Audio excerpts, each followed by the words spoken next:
kaze mu gihe cy'impemburo. Bakunzi twama dusanga ijambo ry'Imana mu kigane gihe c'impemburo, ndabaramukije amahoro ya Kristo. Reka dusome mu gitabo c'uwavugishwa n'Imana Ezekiel, igice ca 37 umurongo wa mbere gushika kuwa 14. Ezekiel 37 umurongo wa mbere gushika ku murongo wa 14, handitswe ngo ku butwe w'amajambo ngo Ezekiel yerekwa ivy'amagufa yumye.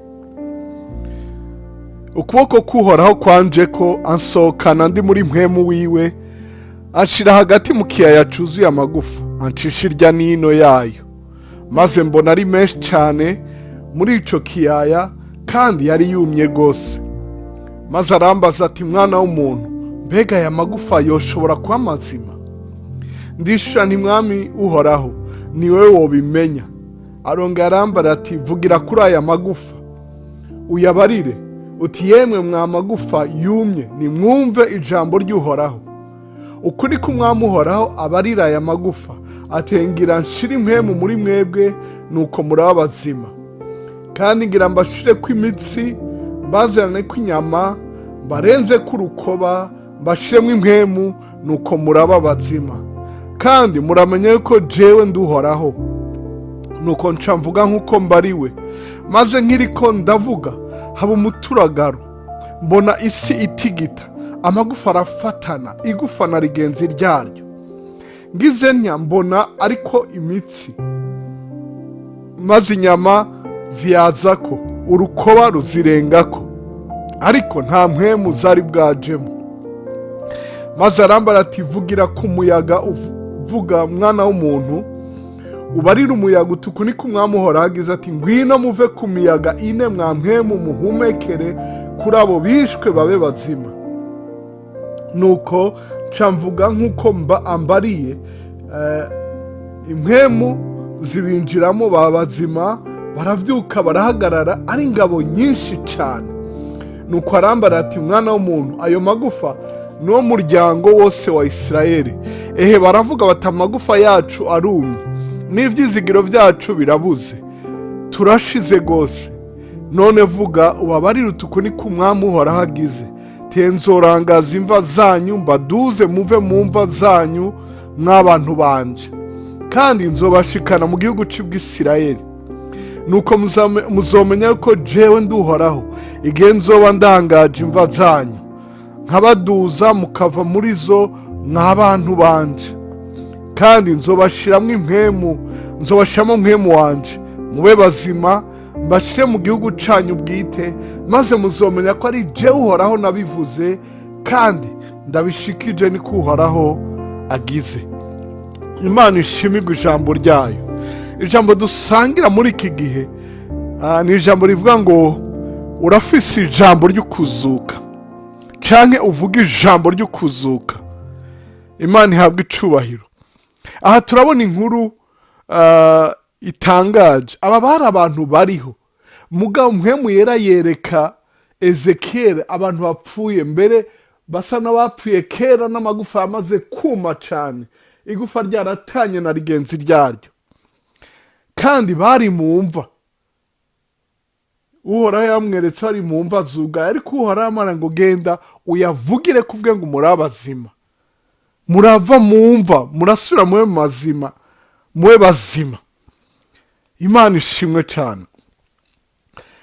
Ezekiel aravuga, abanza kuba arigwa ati, mbega amagufa yoshobora kuba mazima? Ndishura nti, mwami Uhoraho, niwe wobimenya. Imana ishimwe ko atavuze ngo ntibishoboka.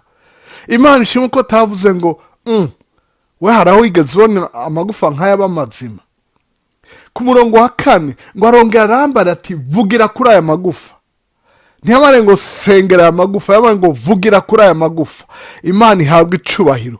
Hari ubushobozi mu kwatura. Kenshi haraho dusa n'abariko barasenga duhunga kwatura ivyo twabariye kwatura, tugasubira gusenga tubarira Imana. Oyaye, kwatura ubarira ibiri imbere yawe. Vugira kuri aya magufa, aya ari imbere ya pana, ayari kure, aya nyene uyabarire. Imana ishimwe cyane. uvugire ko kandi uyabarire. Mu yandi majambo ivyo wiyumvira ko bisa n'ibipfuye birafise amatwi y'ukumva. Uti yemwe mwa magufa yumye, nimwumve ijambo ry'Uhoraho. Apana ijambo ryanje, ijambo ry'Uhoraho. Imana ihabwe icubahiro, kuko amajambo yacu asahagarukira, ariko reka duvuge ijambo ry'Uhoraho. Arabati uku ni ko umwami Uhoraho abarira aya magufa. Kandi aha ni Hezekiya ariko aravuga, mugabo avuze ngo n'Uhoraho avuze. Iyo uvuze ijambo ry'Imana riri muri wewe, rigira ubuzima, rigira ubushobozi.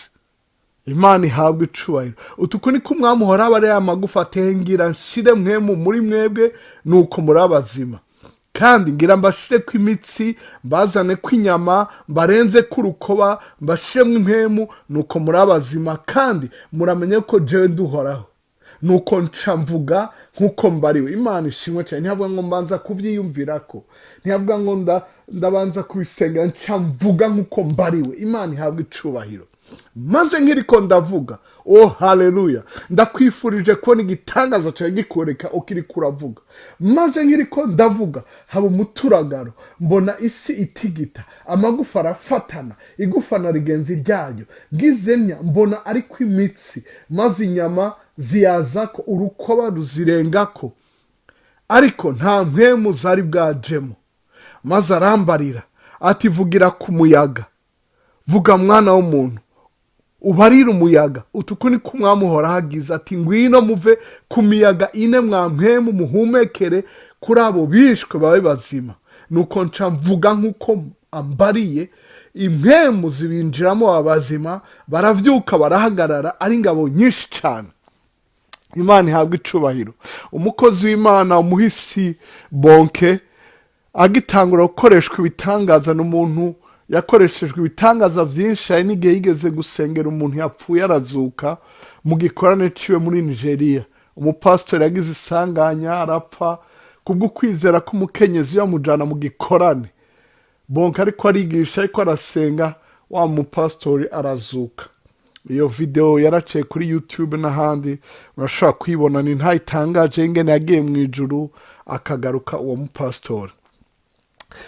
Bonke aravuga ingene yatangiye gukora ibitangaza, ariko arasenga, ariko arigisha abantu bagakira, akabona ibimuga bihagurutse, abagendana ubumuga bahaguruka, abafise ingorane zitandukanye zikira, abadayimoni bahunga.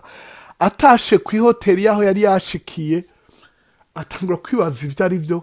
Imana yamara ngo ijambo ryanje rifise ubushobozi mu kanwa kawe nk'uko ryo bari mu kanwa kanje, mu kanwa k'Uhoraho. Uwo ni Imana ariko aramubarira. Mwene data, ijambo ry'Imana ntiryataye ubushobozi. Abandi barashobora kurikengera, abandi barashobora kutagira ico ribamarira kuko bataryizeye, mugabo wowe uvyizere. Yesu yageragejwe na Satani.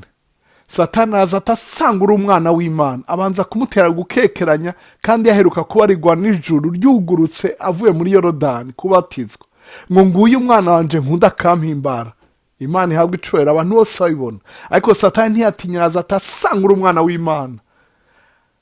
Barira iri buye rihinduke umutsima. Yarashonje, yaramaze iminsi 40 n'amajoro 40.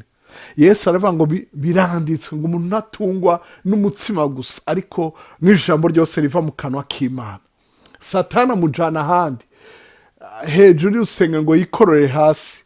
Aravuga ngo simba, ngo biranditswe ngo kumbura azokuragiza abamarayika ntutsitare kwibuye. Satani agerageza gushiramo n'akantu ko gucurika ijambo ngo kumbure. Yesu ati biranditswe, aguma kwijambo, biranditswe ngo ntukagerageze Uhoraho Imana yawe. Amujana ahandi, amwereka ubwiza bw'isi n'ubutunzi, ati pfuka musenge ndabuguha. Kuko Satani amaze kugusha Adamu mu caha, yaciye atwara ububasha bw'ubutunzi. Yesu ntiyari bwadupfire. Yesu yaravuga ngo urabesha ntiwagira icyo uyaye. Yesu aramubarira ngo biranditswe ngo usabe Imana yawe yonyene, aba ariyo upfukamira, aba ariyo usaba, aba ariyo usenga. Imana ishimwe cyane. Ugume kwijambo mwene data. Paulo yandikira mu vyete vyiwe ngira ni mu banyefeso no mu bakorosi aravuga ngo ijambo rya Kristo ribe muri mwebwe rigwiriye ryuzuye. Mwene data wuzura ijambo, reaction yawe ibe ijambo ry'Imana mu bisanzwe no bidasanzwe, iminsi yose umenyekane nk'umuntu avuga ico haravuze. Uzobona ugunyiganyiga, uzobona uguhinda umushitsi kw'ivyaza bikugwanya n'ibikugirira nabi. Imana ishimwe ko Ezekiyeli yabariwe kandi agaca avuga. Umurongo wa 11 nuko arambara ati mwana w'umuntu, ayo magufa niwo muryango wose wa Isirayeli. Aha vyabarirwa abantu b'Imana Isirayeli. Imana ishimwe ko kubwa Yesu Kristo natwe twagizwe abantu b'Imana. Baravuga, aramuhara ngo baravuga. Ikibishe suko ari amagufa yumye, ikibishe singorane ngo baravuga. Hari amajambo ariko arica abantu. Nkuko ufise ijambo ry'ukuzuka, niko no mu kanwa kayashobora guca ijambo ryo gupfa. Mu migani 18:21 haravuga ngo mu bushobozi bw'urupfu n'ubugingo buri mu rurimi, ngo kandi abarukunda bazorya ivyo rwamye. Ngo baravuga bata amagufa yacu arumye, n'ivyizigiro vyacu birabuze, turashize gose. Acamana ku murongo wa 12 ngo none vuga. Umuti ugukiza ivyavuzwe nukuvuga. None vuga ubarire utuko ni kumwami uhora agize, atenzorangaza imva zanyu, mbaduze muve mu mva zanyu mw'abantu banje, kandi nzobashikana mu gihugu c'Ubwisirayeli. Nuko muzomenye ko jewe nduhoraho, igihe nzoba ndangaje imva zanyu nk'abaduza mukava muri zo mw'abantu banje. Aha bari mu kinyagano, bari batwawe nk'abaja, bari bazi ingene bazosubira mu gihugu cabo, ingene bazosubira mu matongo yabo, ingene bazosubira gusengera Imana ku mugwa wayo wera, aho yabahereye isezerano rya Aburahamu na Isaka na Yakobo.